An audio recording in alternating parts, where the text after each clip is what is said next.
Samantha Naga Chaitanya divorce గురించి ఒక మహిళా మంత్రి దారుణంగా కమెంట్ చేసింది. లిటరల్ గా తను ఏమనిందంటే, నాగ చైతన్య డైవర్స్ 100% కేటీఆర్ చేయబట్టే అయింది. ఎందుకంటే కన్వెన్షన్ హాల్ ని కూలగొట్టొద్దు అని అంటే సమంతను నా దగ్గరికి పంపాలి అని చెప్పి ఆయన డిమాండ్ చేశాడు.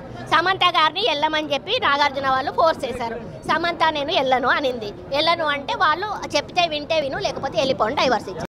ఇది విన్నాక నిజంగా ఒక మహిళా మినిస్టర్ ఇంత ఘోరంగా మీడియా ముందు పబ్లిక్ గా మాట్లాడాల్సిన విషయమేనా అనిపించింది. అది నిజంగా జరిగిందా లేదా అనేది సెకండరీ, బట్ తను వ్యక్తపరిచిన విధానం మాత్రం నిజంగా టూ బ్యాడ్ అనిపించింది. ఆల్రెడీ నాగార్జున గారు మా ఫ్యామిలీని పాలిటిక్స్ ని దూరంగా ఉంచండి అంటూ రెస్పాండ్ కూడా అయ్యారు. ఇప్పుడు శామ్ కూడా స్ట్రాంగ్ గా రిప్లై ఇచ్చింది ఆ మినిస్టర్ కి. పోస్ట్ చూస్తే ఇట్టే చెప్పేయచ్చు ఎంతలా హర్ట్ అయిందో శామ్ అని. శామ్ తన ఫీలింగ్ ని ఎక్స్ప్రెస్ చేస్తూ ఇలా పోస్ట్ చేసింది. ఒక అమ్మాయిగా గడప దాటి వచ్చి వర్క్ చేస్తూ ఈ గ్లామరస్ ఇండస్ట్రీలో నిలబడాలి అంటే ఎంత కష్టమో తెలుసా. అందులోనూ గాఢంగా ఒకరిని ప్రేమించి ఆ ప్రేమ కూడా ఫెయిల్ అయ్యి హార్ట్ బ్రేక్ అయితే దాని నుండి బయటపడడానికి చాలా కరేజ్ అండ్ స్ట్రెంగ్త్ కావాలి. కొండా సురేఖ గారు, నేను ఇప్పుడు ఉన్న సక్సెస్ఫుల్ పొజిషన్ ని తలుచుకుంటే నాకు చాలా గర్వంగా ఉంది. మా పర్సనల్ ప్రైవసీ విషయాల్లో మీరు కొంచెం బాధ్యతగా గౌరవంగా ఉండండి. నా డివోర్స్ గురించి మీకు క్లారిటీగా చెప్పాలి అంటే నేను నాగ చైతన్య ఇద్దరు ఒకరికొకరు అండర్స్టాండింగ్ తోనే విడాకులు తీసుకున్నాం. ఇందులోనూ ఎలాంటి పొలిటికల్ ఇన్వాల్వ్మెంట్ లేదు అంటూ స్ట్రాంగ్ గా రిప్లై ఇచ్చింది శామ్.